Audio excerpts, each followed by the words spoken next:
Pertama, Assalamualaikum warahmatullahi wabarakatuh. Halo semuanya, perkenalkan nama saya Riki Fajari Putra. Saya salah satu mahasiswa dari Universitas Teknik Indonesia dengan NPM 21312120, jurusan Informatika, Fakultas Teknik dan Ilmu Komputer.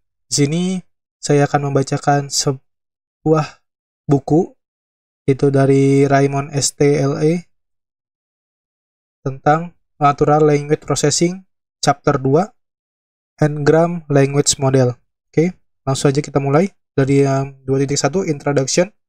Di sini saya akan membacakan kesimpulan atau rangkuman yang bisa saya dapatkan setelah baca-baca pada chapter 2 ini.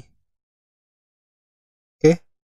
Yang pertama di introduction di sini, bab ini menjelaskan bahwa model N-Gram adalah salah satu metode dasar dalam Natural Language Processing atau NLP untuk memodelkan bahasa berdasarkan urutan kata.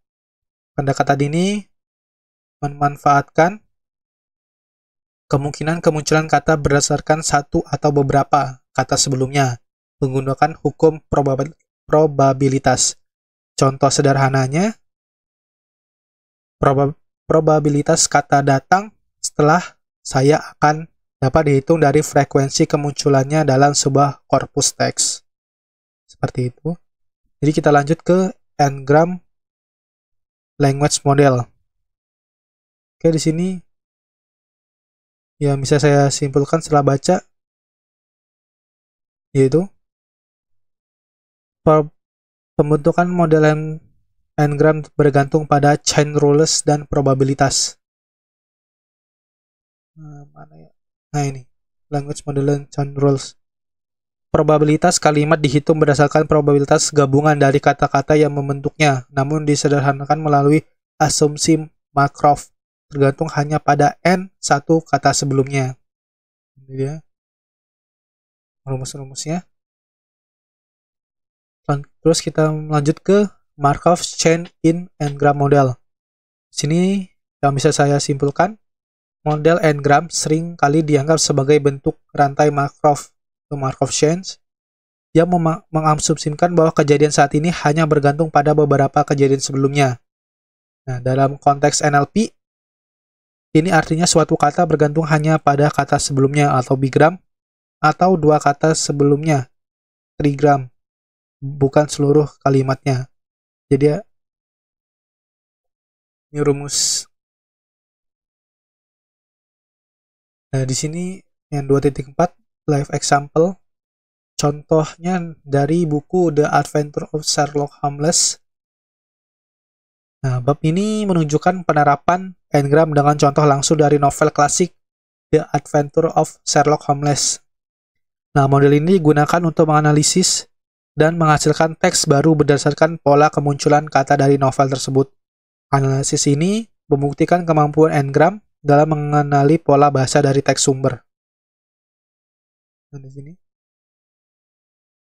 caranya, rumus-rumusnya. Oke.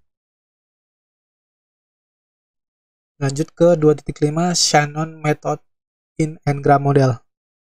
Nah, teknik atau metode Shannon dalam penggunaan N-Gram untuk menghasilkan kalimat secara acak yang tetap koheren.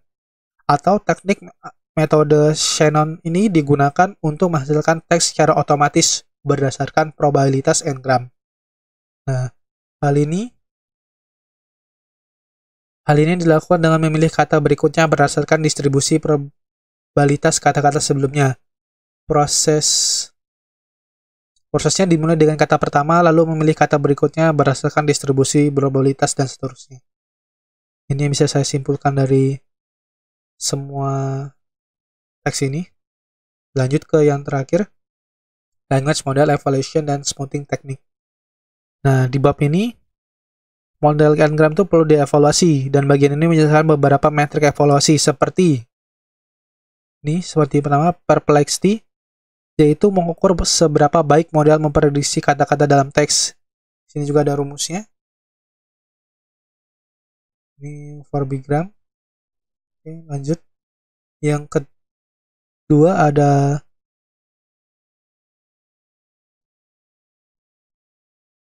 Ada zero count problem yang gini.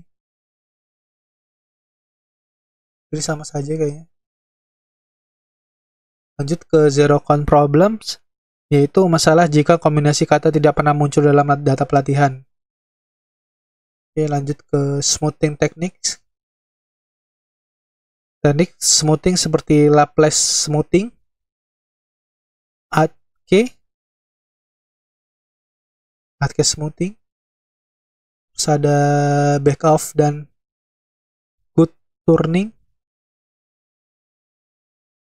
Digunakan, semua smoothing digunakan untuk mengatasi nilai nol pada probabilitas dengan cara memperkirakan frekuensi kata yang tidak muncul.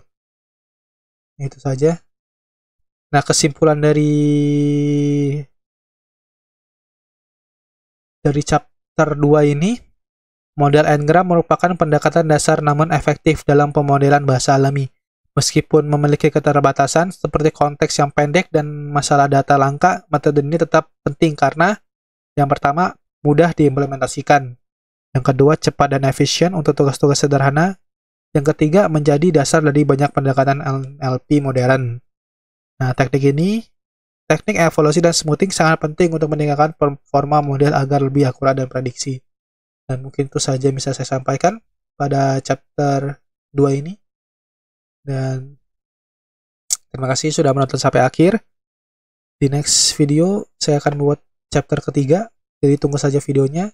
Sampai jumpa di video-video selanjutnya. Terima kasih. Wassalamualaikum warahmatullahi wabarakatuh.